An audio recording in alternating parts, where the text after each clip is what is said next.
Chairman, House of Representatives on Disability Matters, Honorable Dr. AWWDI, has urged advocacy for women with disabilities to present documents that will aid the support of the House to move a motion for passing the law that will protect sexual and reproductive health rights of women with disabilities in Nigeria. Dr. AWWDI made this disclosure during a courtesy visit by members of the Advocacy Initiative to the Disability Committee in Abuja, while speaking on the review of the existing national policies and recommendation for the House of Representatives to protect the sexual and reproductive health rights of women and girls with disabilities both in private and public sectors.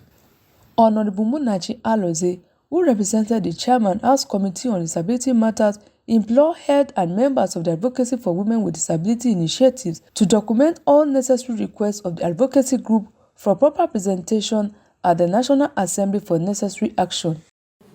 But if a law is passed in this 10th Assembly, if there is amendment, an alteration, adjustment, any other assembly that is coming can do. But let there be a law. And if there is a law, people will respect it. People will understand that it is a law. When somebody is talking about sexual, reproductive health and right, it must be a law. The chairman will look at it. So he will look into whatever law that comes and we will perfect it. But we are doing it because all of us are potential members of the committee. The point I'm trying to make that is I become a mandatory that people with disability shall be attended to first before any other person.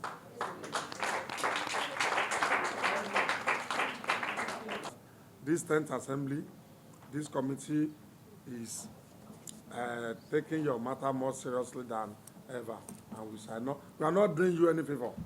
We are doing our bits. When we are amending, we should put it in the act.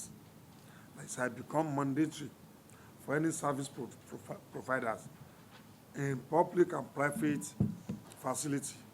Attend satisfactorily to people with disability because they deserve they need and they deserve special care. In a response, Patient Ogolo Dixon, the Executive Director of AWWDI, stated that the purpose of the visit will be worked upon according to the recommendations made by the House of Representatives on Disability Matters to effect their demands for women and girls with disabilities in Nigeria, as she speaks extensively on the challenges faced by women and girls with disabilities, which has to do with their rights being trampled upon by health providers in Nigeria. Yeah, that is what we are going to do because this opportunity doesn't come every day to meet with honorable members of the House of Assembly, the Disability Committee, so that we will definitely come with a report, so that with our reports they will be able to, we'll submit it to them, and then they will be able to actually advance our issues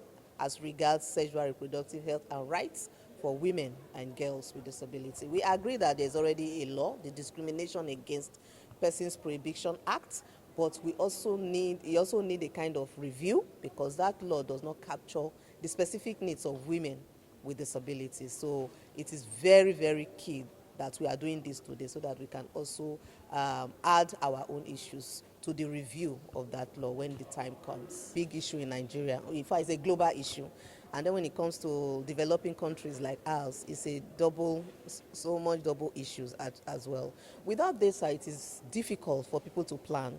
So if you have data of women with disability, disaggregated according to their disability type, women who are blind, women who are deaf, we are able to have all those aggregated data. We'll be able to plan for women who are deaf. Okay, these are women who are deaf, and this is what they go through. We'll plan for them. So it is very important that we have this disaggregated data, especially as regards women with disability who need care, especially in the area of sexual reproductive health and rights.